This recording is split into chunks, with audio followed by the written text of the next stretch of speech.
Հարցս ուղղում եմ Տիկին Պողոսյանին։ Հարցս վերաբերում է Ալեքսանդր Սպենզերյանի անվան օպերայի և բալետի ազգային ակադեմիական թատրոն պետական ոչ առևտրային կազմակերպության տնօրենի թափուր պաշտոնի համար անցկացվող մրցույթին։ Մամուլից տեղեկացա գործընթացի ու թեկնածուների մասին, ճանաչում եմ գրեթե բոլոր 9 թեկնածուներին ու նրանցից մի քանիսն ուղղակի մշակութային արժեք են։ Ակնհայտ է, որ թեկնածուն պիտի մշակույթի գիտակ լինի, ինչու չէ երաժիշտ, ու որ ամենակարևորն է ունենա այս ձևաչափում աշխատելու լայն միջազգային փորձ։ Նախընտրելու է մեկը, որ ուղղակի ծանոթություն, աշխատանքային փորձ ունի աշխարհի առաջատար 5 օպերային թատրոնների հետ։ Իսկ հիմա հարցս. Ինչ սկզբունքներով եք առաջնորդվելու դուք տնօրենի ընտրության հարցում։ Հարցին կպատասխանի Հասմիկ Պողոսյան, մշակույթի նախարար։ Համեցեք Տիկին Պողոսյան։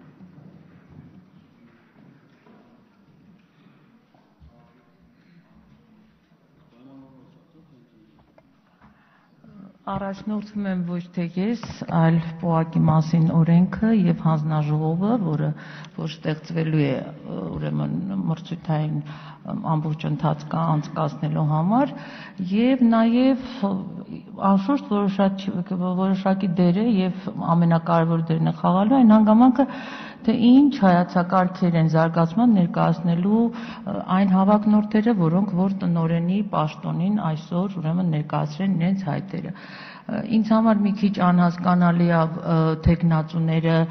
այսօր գիտենք ով է, ով չի, ինչպիսի չափանիշներ պետք է ունենան, գիտեք ինչ կա, կառավարման ոլորտը դա որոշակի հատկանիշներ մարդուց պահանջող ուրեմն անհրաժեշտություն է եւ այստեղ միայն ինչ որ մի ոլորտի գիտելիքներ կարծում եմ որ բավարար չի լինելու դրա համար փաթեթի մեջ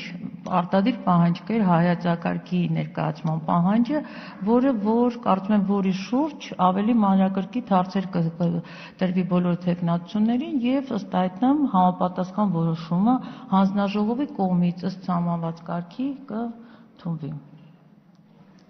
Առաջին խոսափող։ Պաշտոնապես ներկայացված են 9 թեկնածուներ, այնինչ ինչին ես անդրադարձել եմ մամուլի շնորհիվ եւ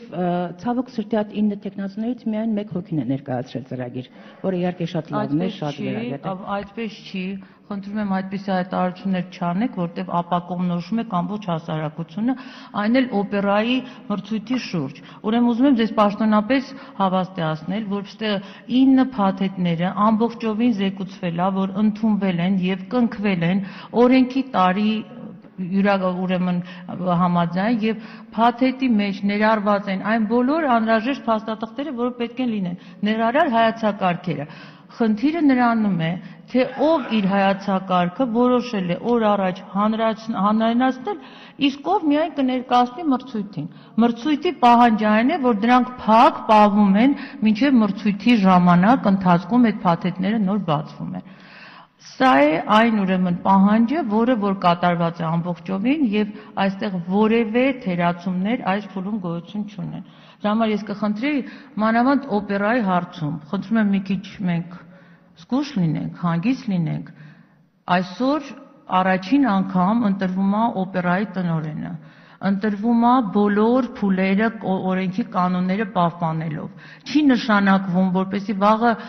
չմեկնաբանվի, թե ում նշանակեցին, ինչ սկզբունքով նշանակվեցին, բաց թափանցիկ մրցույթ է